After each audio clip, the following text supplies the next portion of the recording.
గత 2 రోజులుగా జగన్మోహన్ రెడ్డి గారు రాష్ట్రంలో ఏదో జరిగిపోతుంది, నకిలీ మద్యం తయారు చేస్తున్నారు, అమ్మేసుకుంటున్నారు అని చెప్పి లబో దిబోమంట ఉన్నారు. మీకు అసలు నిజాలు తెలుసా? మీ హయాములో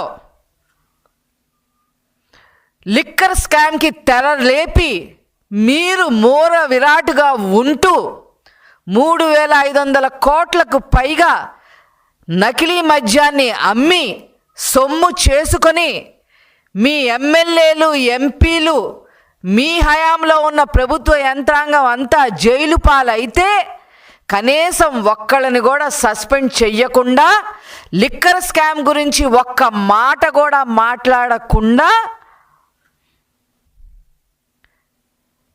మీరు ఈరోజు మా ప్రభుత్వంపై బురద జల్లే ప్రయత్నం చేస్తారా? అసలు నేను జగన్మోహన్ రెడ్డి గారిని ఒకే విషయం అడదలుచుకున్నా, అసలు మీరేమన్నా పట్టుకున్నారా నకిలీ మద్యాన్ని? మా ప్రభుత్వం పట్టుకుందా? నకిలీ మద్యాన్ని పట్టుకున్నది మా ప్రభుత్వం. ఇమీడియట్గా యాక్షన్ తీసుకోమన్నది ముఖ్యమంత్రి గారు నారా చంద్రబాబు నాయుడు గారు. పోలీస్ రైడ్లు చేయించింది నారా చంద్రబాబు నాయుడు గారు. వాళ్ళు ఎలక్షన్ ముందు వైసీపీ నుంచి మా పార్టీలోకి రావడం జరిగింది. వాళ్ళు కోవట్లుగా వచ్చారని కూడా మాకు ఇప్పుడు అర్థమవుతా ఉంది.